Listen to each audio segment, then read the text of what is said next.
Your brain is deleting money-making information before you ever consciously see it.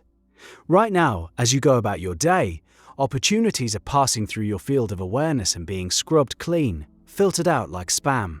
And the filter was installed so early in your life, you've never once questioned whether it's accurate. The cost of that filter, compounded over a decade or two, is a number you probably don't want to calculate. Here's what's happening under the hood. Your brain processes roughly 11 million bits of sensory data per second. Your conscious mind handles about 50. That means a filtration system is making decisions on your behalf every single moment about what deserves your attention and what gets tossed. The system running that filter has a name in cognitive science: the reticular activating system. Think of it as a bouncer at the door of your awareness. It lets in what matches your existing beliefs and expectations.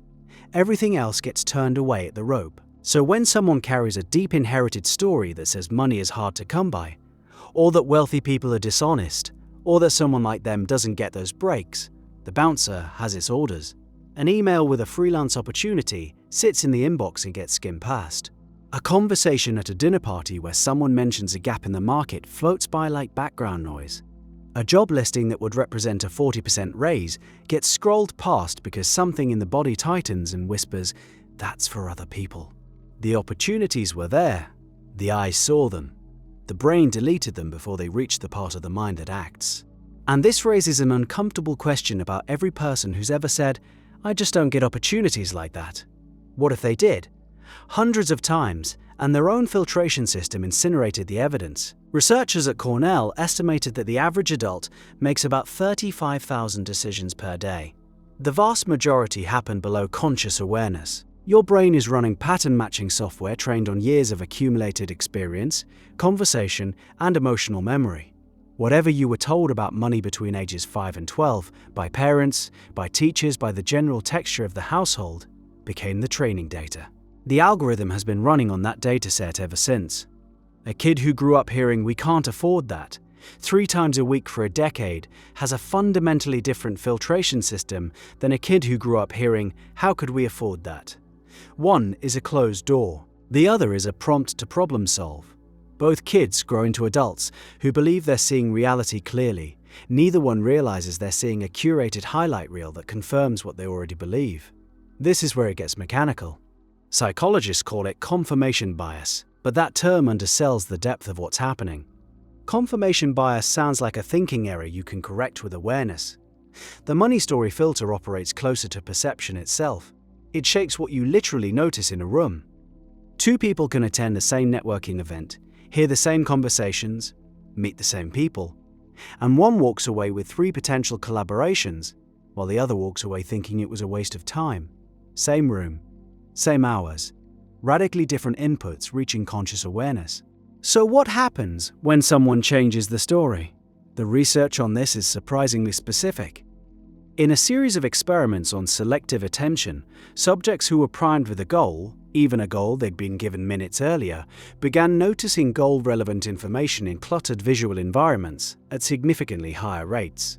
The brain reshuffled its priorities almost immediately. The bouncer got new instructions and started letting different people through the rope. When someone does the slower, harder work of genuinely rewriting their internal money narrative, through therapy, through lived experience, through surrounding themselves with people who operate differently, the perceptual shift is the same mechanism, just deeper.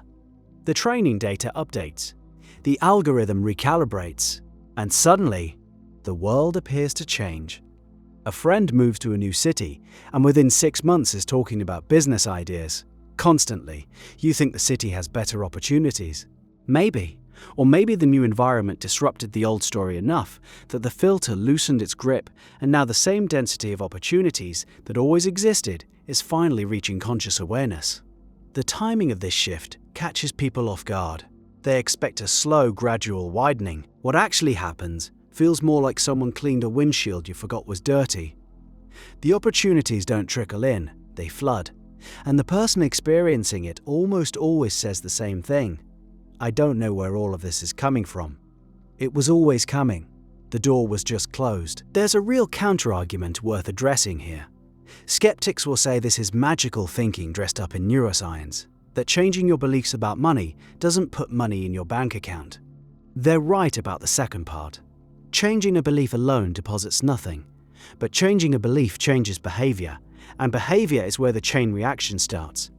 The person who believes they belong in a high-earning environment negotiates differently. They apply for positions they previously scrolled past. They pitch the idea they've been sitting on for 3 years. They respond to the email instead of archiving it. Each of those micro-behaviors was always available. The belief shift is what made them visible, and visibility is what made them actionable.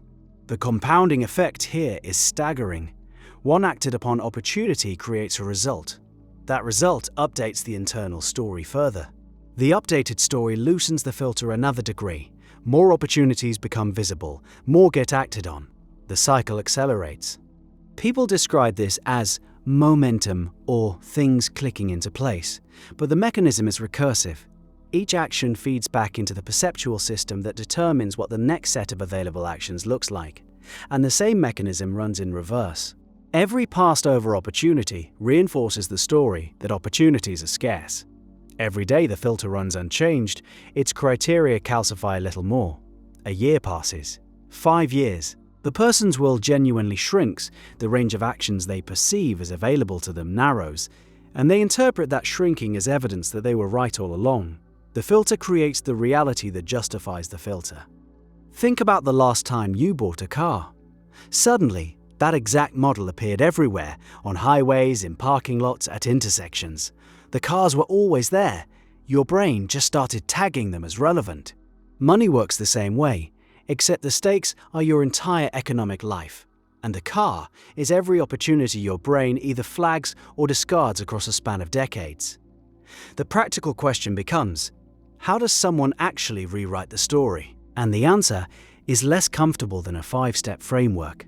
The story lives in the body as much as the mind. It's the tightness in the chest when someone quotes a high price for their own services.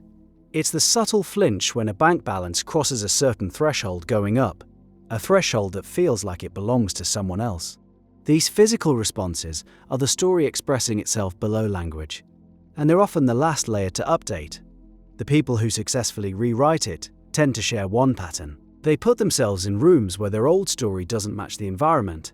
Proximity to people who operate from a different money narrative creates friction, the productive kind, that forces the old story to defend itself.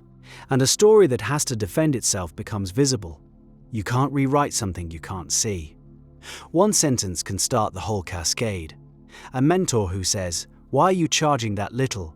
A colleague who shares their salary and it's double yours for the same work.